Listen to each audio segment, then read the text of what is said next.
미국과 러시아가 가지고 있다. 이렇게 보시면 되고요. 그 다음에 러시아하고 미국이 누가 더 많이 가지고 있느냐. 비슷하게 가지고 있는데 러시아가 조금 더 많이 가지고 있다. 아니 러시아 경제력이 대한민국 경제력하고 비슷하다면서 미국을 능가하는 핵무력을 저렇게 고집하는 이유가 뭔가요? 저게 초강대국의 노스탈지아예요. 핵 분야에 있어서는 절대로 2등 국가가 안 되겠다는 거예요. 그 팀이 고집스러운 뭐가 있어요. 그리고 지금 여전히 핵강국이 기술적으로 앞서 있고 다른 나라들에 비해서. 자, 이게 이제 지금 이런 핵무기인데 핵무기가 뭐 원자폭탄 이것만 핵무기인 줄 아는데 핵무기 종류가 많습니다. 1세대에서 5세대까지 되어 있습니다. 1세대가 분열탄입니다. 분열탄. 그러니까 분열탄을 만드는 원료가 두 가지죠. 플루토늄하고 농축을 하는 두 가지. 이건 분열탄이에요. 그 다음에 2세대에 가면 융합탄. 이건 중수소와 삼중수소를 융합시킬 때 나오는 융합 에너지를 가지고 폭탄을 만드는 이건 2세대의 핵무기인데 원자폭탄만 있는 게 아니에요. 핵무기에는. 수소폭탄하고 원자폭탄은 어떻게 다르냐. 모든 상황들이 비슷하게 크기나 이렇게 만들어 놓는다면 수소폭탄이 원자폭탄보다 수십 배에서 수백 배 더 폭발력이 크죠. 무시무시한 거죠. 3세대 중성자탄. 이거는 이 중성자를 많이 배출해서 사람들을 죽이는 거죠. 그 대신에 방사능 오염은 적게 배출을 하고 이것도 또 하나의 핵무기예요. 4세대, 5세대는 연구실에서만 지금 연구되어 있고 실제로 등장하지는 않았어요. 그러니까 핵무기도 종류가 이렇게 많은데 북한은 이 중에서 몇 가지를 가지고 있을까? 저는 우리 같은 사람들은 원자탄, 그러니까 원자탄은 이미 플루토늄탄과 우라늄탄을 많이 가지고 있을 것이고 적어도 60개는 넘을 거라고 가지고 있을 것이고 2세대 수소폭탄도 초보 단계에 있을 것이다. 우리는 그렇게 봅니다. 핵무기가 왜 무섭냐? 핵무기의 파괴 살상 효과. 그러니까 상식적으로 좀 여러분들이 알고 지나가서 보여야지. 저거 보시면요. 6가지 파괴 살상 행위를 일으킵니다. 핵폭발이 탁 이루어지면요. 그 당시에 가장 파괴를 많이 하는 것은 폭풍입니다. 폭풍. 핵폭풍입니다. Blast Wave라는 핵폭풍. 이거 보시면 초기 에너지의 절반 정도가 폭풍이고요. 그러니까 이제 핵무기 사이즈에 따라서 파괴되는 반경은 다르겠지만 뭐 히로시마 같은 경우에 한 2km, 3km 반경하니까 다 속도가 됐잖아요. 제가 이제 대학교 학생들한테 이런 강의를 할 때 하니까 웬 학생 하나가 그러더라고요. 그럼 그 가까이 있는 사람들은 눈 깜빡할 사이에 죽겠네요. 이래요. 그래서 내가 그러지 얘야 눈을 깜빡할 사이가 없단다.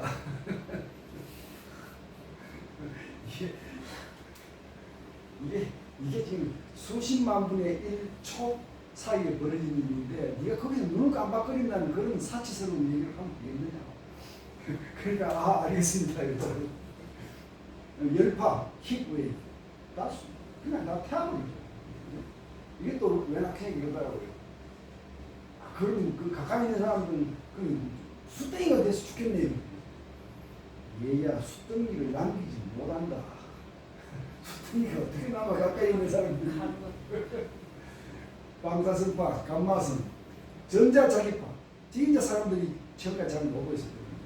핵폭발이 이루어지면 일렉트로매그네틱 펄스라는 전자자기파 발산이 되는데 이게 발산이 되면 소위 반도체를 사용하는 기기들은 다 작동 불능 상태예요.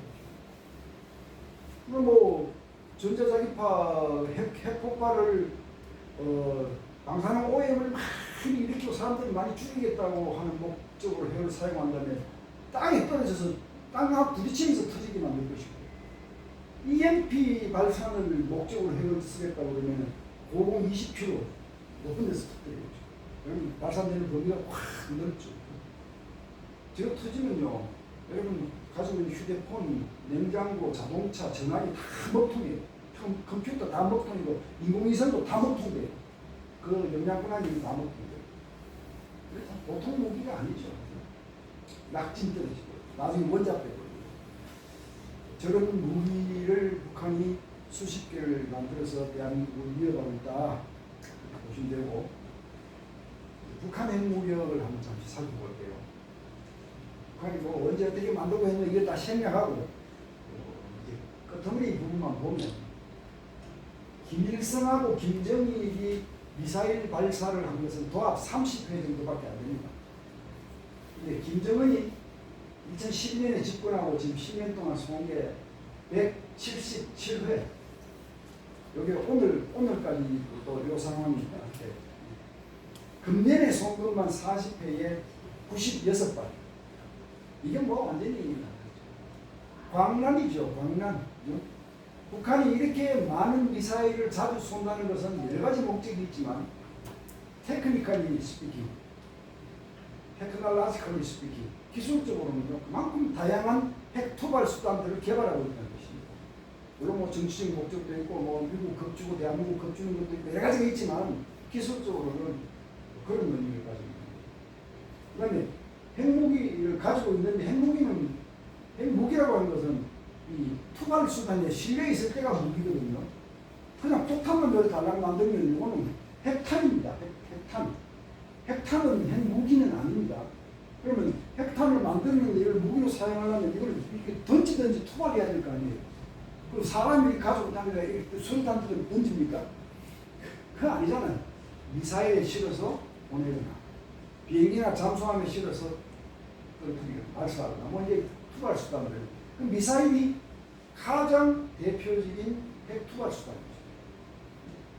그러니까 이 투발 수단하고 결합된 것이 바로 핵무기인데 누클리어 밤과 딜리버리 비어클이 컴바인 된 것이 누클리어 웨폰이다. 이렇게 이해하시면 되죠. 대미용과 대남용이 따로 있어요. 대미용, ICBM. ICBM 무슨 약자죠? 대륙간 탄도미사일. 영어로 한번 해보시죠. 인터컨티넨탈. 네, 이거 확실히 수준이 다르네요. 그러니까 이 대륙에서 저 대륙까지 날아갈 수 있는 장거리 투사력을 가진 게 ICBM인데, 그러면 한국은 뭐 여기 뭐 500km, 600km만 해도 뭐 대부분 대한민국 다 때리는데 저렇게 15,000까지 날아가는 걸 만들어서 미국을 겁주는 이유가 뭐냐? 미국하고 핵전쟁 하는 거 대비하는 거예요? 미국인 참전 저지. 그 목적은 다 한반도에 있습니다. 이따가 제가 시간 나면 그 말씀드리겠지만, 북한이 핵을 포기하지 않는 이유가 한 서너 가지가 있는데, 절대로 포기할 수 없는 이유가 있는데, 그 중에 한 가지가 한미 동맹 이완입니다. 6.25 전쟁 때 김일성 입장에서는 한 달 만에 낙동강까지 내려왔잖아요. 낙동강에 내려와서 저 같은 사람 태어나지도 못하게 만들려고 했어요. 그런데 미군이 부산에서 막 들어오면서부터 다시 밀려갔잖아요. 그러니까 이 한미 동맹이 적화 통일, 주체 통일의 가장 큰 걸림돌이다. 저 사람들 70년 수공사들이에요. 한미 동맹 해체가. 그러니까 핵을 가지고 한미 동맹을 흔들 수 있는 게 핵밖에 없어요. 워싱턴을 때릴 수 있다. 시애틀을 때릴 수 있다. 이렇게 협박을 하면 2017년도에 그랬잖아요. 그렇게 하면 미국 국민들이 뭐라고 하겠어요? 자기 정부를 향해서 묻겠죠. 아니 지금 북한이 이거 지금 우리한테 핵무기 날린다는 거 아니에요? 우리가 한국 지켜준다고 우리가 지금 북한 위협, 핵 위협까지 우리가 왜 받아야 되는 거예요? 한국이 그만큼 지켜줘야 될 만큼 가치가 높은 나라냐? 그만 같이 옛날하고 다르죠. 지금 좌파 정부들 들어서면서 어떻게 했어요? 정보 주면 북한에 넘기고 중국한테 굴복하고 어떻게 했느냐고 지난 좌파 정부들이. 그러니까 미국 입장에서 그렇지 않아도 돕고 싶지도 않은 차에. 그러니까 바로 이게 한미 동맹을 흔드는 겁니다. 북한이 미국 영토를 탐하는 거 아닙니다. 어떻게 미국 영토를 탐해요? 주체 통일을 원하죠. 한국을 겨냥하는 한국군과 주한미군을 겨냥하는 거. 이거는 이제 단거리 미사일이고 세고 셌어요. 종류도 막 크게 막. 그런데 제가 여기서 이 그림을 보시면서 여러분한테 강조드리고 싶은 것은 북한의 미사일, 한국 한반도를 사정거리에 두는 미사일들 중에서 우리가 막을 수 없는 것들이 이미 많다. 이걸 제대로 알고 있어요. 우리가 가지고 있는 미사일 방어망, 미사일 디펜스. 우리 한국군이 가지고 있는 게 핵 미사일이죠. 요즘 뭐 청군 같은 게 만들어져서 이제 보안하거든요. 우리 국군이 유지하는 방어망이 있고, 주한미군이 운용하는 사드라고 하는 방어망이 있어요. 그죠? 우리는 낮은 고도고 사드는 높은 고도 아닙니까? 그죠? 그런데 이것들은 탄도 미사일 방어망입니다. Ballistic Missile Defense입니다. Ballistic Missile Defense. 그럼 여기서 탄도 미사일이라고 하는 것이 무슨 의미냐? 탄도 미사일과 순항 미사일은 완전히 다릅니다. 그랬더니 탄도 미사일은 이런 것들이 미사일이 여기서 출입으로 팍 쏘아 올리면 올라가서 그냥 그 무게를 가지고 내리꽂히는 자유 낙하, 중력에 의해서 자유 낙하하는 탄도미사일은 기본적으로 그런 자유 낙하 궤적을 타고 내려옵니다. 그러니까 이것들은 덩치가 크고 속도가 무지하게 빠르고 이번에 북한이 쏜 거 아시기에 음속 20배가 넘었잖아요. 이게 탄도미사일이에요. 정확도는 좀 떨어지지만 덩치가 크고 폭발이 큰 것들은 탄도미사일이 맞죠. 근데 이제 순항미사일은 순항, 크루즈 미사일이죠. 이 순항미사일은 비행기처럼 날개가 달려있죠. 북한이. 그러니까 순항미는 비행기처럼 비행을 하는 거예요. 그러니까 장애물이 있으면 피하고 레이더에 걸리지 않기 위해서는 지면을 따라 날다가 비행기처럼 나는 거예요. 그래서 목표물에 도달하는데 그러니까 그 안에 엔진도 들어있어야 되고 날개도 들어있어야 되고 좀 더 복잡하죠. 그죠? 순항미사일은 덩치가 적고 사이즈가 적고 속도는 비행기처럼 날아야 되니까 탄도미사일보다 훨씬 더 느리겠죠. 이런 차이가 있는데 순항미사일은 굉장히 정확합니다. 굉장히 정확해요. 뭐 토마호크 이라크 전쟁 때 보셨죠? 그 바그다드 시내에 막 미군이 쏜 토마호크 막 지한테 입력된 목표물을 찾느라고 보더니 입력 찾으면 야 창문 3개 중에 중간으로 들어가야 돼 하면 중간으로 탁 꼽혀요. 네? 근데 우리가 가지고 있는 이 미사일 방어망은 탄도미사일 방어망입니다. 그러니까 북한이 이런 미사일을 쏘면 사실상 막기 어렵다. 이 미사일이 뭐냐면 신문에 자주 나오는 북한판 이스칸데르 KN-23이라고 변칙기동입니다. 이게 탄도미사일인데 탄도미사일을 저기서 쏴서 그냥 정지하게 내려오면 그렇게 하지 않고 마지막 단계에 와서 다시 한번 변칙기동을 하는. 그럼 뭐 막아내는 미사일 방어체계 입장에서 레이더로 저놈이 날아오는 궤적을 다 계산해가지고 그 궤적을 향해서 미사일을 쏴 올려서 공중에서 맞춰 떨어뜨리는 이게 여기가 아닙니까? 이게 다 이 계산이 다 흩어지는 거예요. 막히지 않는 거예요. 초음속 미사일. 참 북한 애들 참 대단해요. 저렇게 찢어지게 가난하게 살면서 초음속 미사일 기술 누가 쫓겠어요? 중국이 준 거예요. 러시아 중국이 준 거예요. 뭐 가난한 이스칸데르도 이건 러시아가 준 거고요. 극초음속 미사일이 뭐냐면 초음속과 극초음속의 차이인데 초음속은 뭐라 그러죠? 슈퍼소닉이죠. 극초음속은 하이퍼소닉이라고 그러거든요. 하이퍼소닉. 이게 뭐냐면 핵탄두가 미사일에 달려있는데 이 미사일은 순항미사일일 수도 있고 탄도미사일일 수도 있어요. 그리고 와서 목표물을 근처에 와서 마지막에는 이 연료들은 다 떨어져 나가고 이 탄두만 날아오잖아요. 그죠? 마지막 탄두만 쫙 목표를 향해서 날아오는데 이게 그냥 내리꽂히는 게 아니라 거기서 분리돼서 마지막 단계에서 좌우 고저 앞뒤로 활공을 해요. 활공. 그래서 이걸 극초음 활공체라고 불러요. 이걸 하이퍼소닉 글라이딩 비어클 이렇게 부르는데 이 속도가 음속 5배가 넘을 때 극초음체라고 불러요. 우리 미사일 체계는 못 먹어요. 참 이게 우리 국민들이 불안해할 수 있는데 대책을 세워야죠. 대책을 세워야죠. 우리가 오늘 한국형 삼축 체제 이런 얘기까지 많이 할 수 있으면 그 대책 얘기도 좀 더 길게 할 수 있는데 그 시간까지는 안 될 것 같은데 사실은 제일 좋은 대책은요. 막는 거는 다다익선입니다. 예? 우리가 막는 수단이 많으면 많을수록 우리 국민을 많이 살리는 거니까 다다익선이에요. 그건 나쁘다는 소리 아니에요. 그러나 방어는 완벽하지 않고 방금 말씀드린 것처럼 그 다음에 완벽하다고 해도요. 상대방에게 강력한 억제력을 발휘하지 못합니다. 왜 그러냐? 상대방 행동에 와서 미지와 본전이잖아요. 내가 쏘았는데 얘네들이 막네? 그래 다음부터 네가 안 쏴야 되겠네. 이렇게 해서 억제는 하는데 내가 쏘면 나도 죽어. 이거하고는 메시지가 다른 메시지죠. 그죠? 사실 그래서 대북 억제는요. 보복, 응징, 능력 위주로 갈 수밖에 없습니다. 응징, 보복, 위주로 갈 수밖에 없습니다. 네가 나를 해코지 할 수는 있을지 몰라도 너도 반드시 골로 가. 라는 메시지를 비지빌리티, 현시하고 포워드 디플로이, 전진 배치해서 이걸 확실하게 상대를 믿게 하고 태세와 능력과 의지로 보여주고 있다면 우리 못 건드리는 거죠. 그러니까 사실 이게 억제가 우리 군대에서는 뭐 선제 공격, 뭐 킬체인 뭐 이렇게 썼는데 참 제대로 안 배운 사람들. 솔직히 킬체인 됩니까?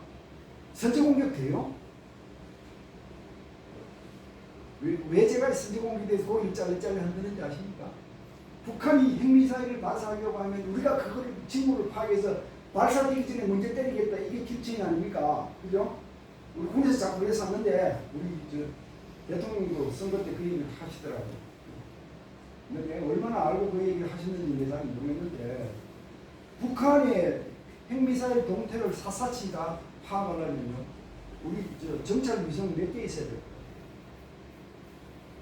이건 우주 전문가한테 물어봤어요. 북한 면적에 대비 손바닥처럼 다 내려보려면 몇 개가 필요하냐니까 적어도 200개가 필요하거든요. 200개가 있다고 해도 가림막 밑에 가려져 있거나 터널 속에 들어있다가 순식간에 나와서 쏘고 들어가면 속수는 지겠죠. 그죠? 있어도. 그러면 대한민국 정찰위성 몇 개나 있을 것 같아요? 몇 개? 10개? 없습니다. 없습니다. 그러니까 이게 기술적으로 선제한다는 것이 완전히 쉽지 않고 politically 더 어려워요. How to justify politically 정말 더 어려워요. 예를 들어서 북한 미사일 동태가 이상해가지고 우리 군이 대통령한테 보고를 했다고 칩시다. 쟤네들 지금 막 여기저기 핵미사일 막 이렇게 세우고 있는데 이거 안 때리면 우리한테 날아올 것 같습니다. 때립시다. 대통령 그래 때려. 이렇게 할 수 있어요. 그게 훈련하는 건지 우리 쏠려고 하는 건지 어떻게 알아요? 그럼 만약에 대한민국을 쏠려고 했다고 칩시다. 그런데 우리가 그걸 깁질 알아차리고 때렸다고 칩시다. 그럼 북한이 우리가 남조선을 치려고 하는 찰나에 남조선 킬체인이 작동해서 우리가 이렇게 당했다. 이렇게 고백할 것 같아요? 네? 우리는 전쟁 의사가 없고 정상적인 군사 훈련을 할 뿐이었는데 남조선이 전쟁을 도발했다고 길길이 뛸 거예요.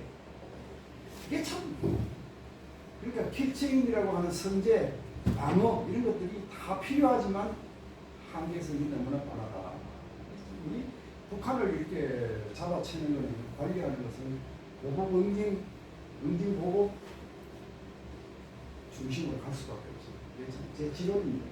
자 어쨌든 저렇게 해서 북한이 좀 양쪽을 다 가지고 있고요. 최근의 상황은 뭐 텔레비에 쭉 나와서 제가 여기서 오래 설명 안 하겠습니다. 9월달 말에 한미일 해군 훈련할 때부터 북한이 이 광남의 미사일 발사를 시작해가지고 아직까지 이어졌죠. 지금까지. 제가 다 헤아리 봤어요. 9월 25일부터 쏘기 시작해가지고요. 그 이후에 한일 공중훈련 했고요. 비즈니스 스톰 훈련했고 또 미국 일본을 훈련했고 한미를 훈련하고 하는데 그 사이에 계속 북한이 화를 내면서 쏘는 게 64발쯤이에요. 9월 25일 이후에 미친 쏘았죠. 그런데 밑에 제가 이 드론을 제가 띄운 이유는 미국의 대응이 말보다는 좀 달라졌다. 사실 이제 이게 다음 페이지 제가 또 얘기를 할 텐데, 아니 북한이 이렇게 날뛰고 핵무기 만들고 미사일 막 쏘고 하는데 우리 핵무장에서 이거 상주해야 되지 않느냐 하는 국민들 여론이 막 여기저기서 나타난단 말이에요. 그러니까 이제 이 목소리가 이제 미국 사람들도 의식을 하죠. 그래서 미국이 최근에 와서 그래 좀 참어, 핵무장까지는 안 해도 우리가 확대 억제를 확실하게 제공할 테니까 참어. 확대 억제, extended deterrence, 확대 억제. 예. 이제 확장 억제라고 저 그러시잖아요, 그죠? 근데 이게 우리 국어 사용법이 틀린 겁니다. 확장 억제. 예. 우리 트루스 포럼 회원 중에서 우리가 이쪽 분야에 상당히 공부도 하시고 박사가 하시는 것 같은데 아무래도 실제로 제가 그렇게 느껴요. 이게 확장 억제라고 이제 국방부에서 부르는데 이게 뭔 뜻이냐면요. 누구든지 미국을 건들면 미국이 그냥 아작을 내줄 거니까 미국 건들지 마. 이게 억제의 기본이거든요. 이 응징 보호하니까 기본이거든요. 이 억제 논리를 동맹국에게 확대 제동하는 것이 확대 억제입니다. 그걸 확장 억제라고 해야 되겠어요? 확장은요, 공간을 넓힐 때 쓰는 용어입니다. 공간을 넓힐 때. 이는 확대 억제라고 해야 돼요. 제가 쓰는 글에서는 확장이라고 쓰지 않아요. 내가 이제 국방부 한민구 장관한테도 제가 얘기했고 여러 분한테 얘기해서 왜 그 용어를 그런 용어를 선택해서 국어를 넓히느냐고. 네? 이게 뭐 합참에서 방금 장교들이 앉아서 그 무슨 이렇게 처음에 설 때 그렇게 써가지고 굳어져가지고 왜 이렇게 그런 얘기하는데 사실은 문법적으로 맞지 않아요. 그 확대 억제의 핵심이 뭐냐? 해구선입니다.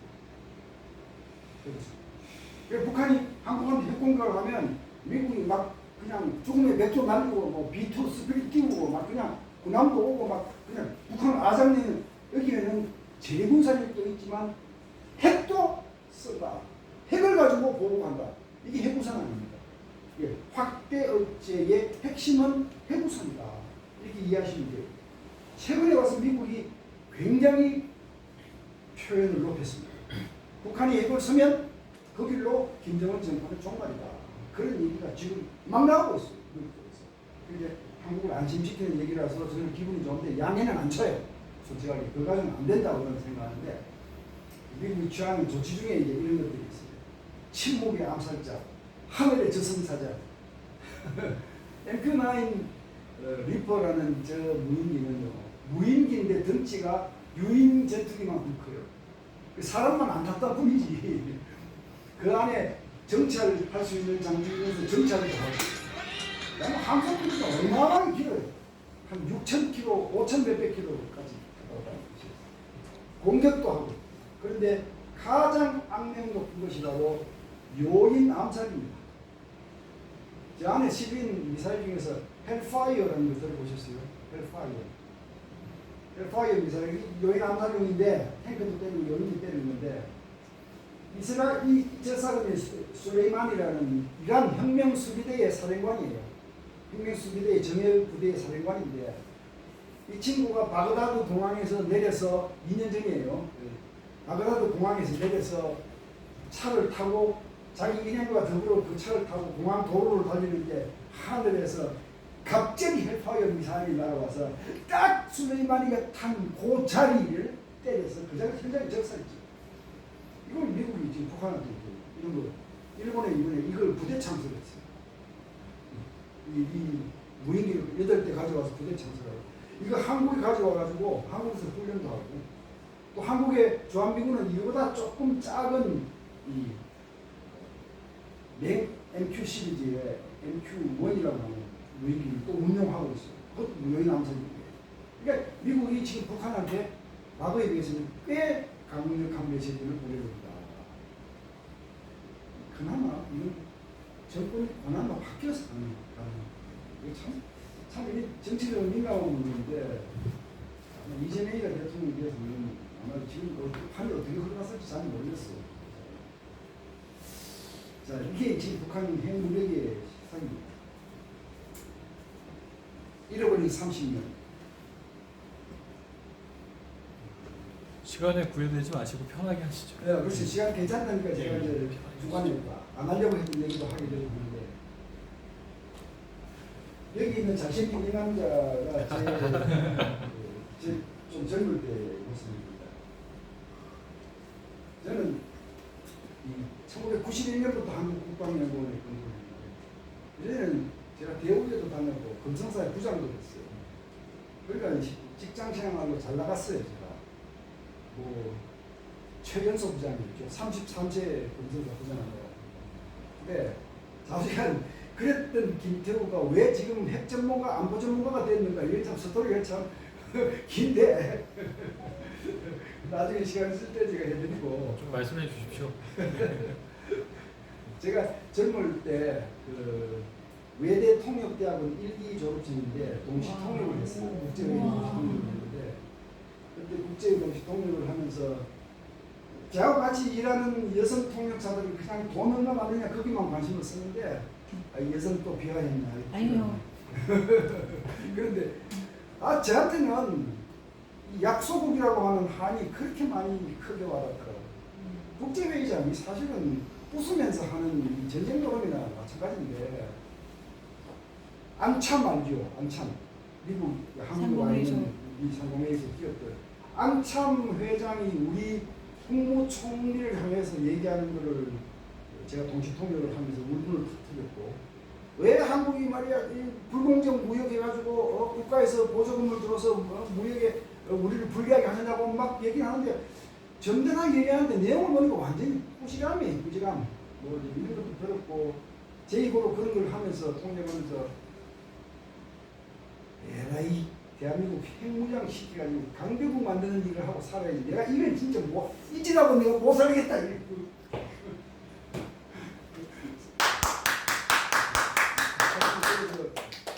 그래서 제가 완전히 회사 생활하던 사람이 공지 통역하고 바뀌어서 다시 미국 유학 준비를 해서 34살 때 다시 미국 건너가죠. 건너가서 딱 만 5년 안에 석사 박사를 하고 제가 원했던 전공을 했습니다. 핵전략을 박사를 했고 대한민국 제1호죠.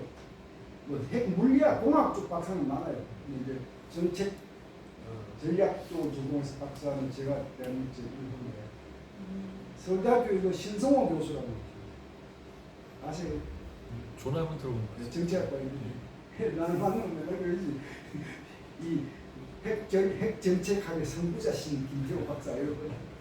자, 그렇게 해서 제가 이걸 전공하게 됐는데 그때 비기를 하고 오면서부터는 대한민국 핵무장은 안 된다는 걸 알고 왔어요. 할 수 있는 게 있고 못하는 게 있더라고요. 자, 보세요. 그래서 저는 국방연구원에 들어오면서부터 북한 핵은 지금 만들고 있는데 그때 절대로 포기하지 않는다라는 것을 우리는 확신했어요. 그 이유 중에 제일 중요한 게 아까 얘기 말씀드린 한미동맹, 예? 그 다음에 흡수통일 당하지 않는 최후 보루가 핵 아닙니까? 북한 입장에서는. 거꾸로 얘기하면 주체 통일을 성사시키는 핵심적인 수단이 핵이에요. 그 다음에 북한의 수령 독재 체제를 정당화하는 소위 수령님의 위대한 과학 업체가 아닙니까?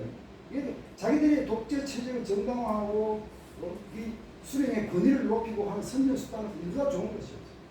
거기다가 이게 김일성의 유언입니다. 다잉 윌, 죽으면서 남긴 말이에요.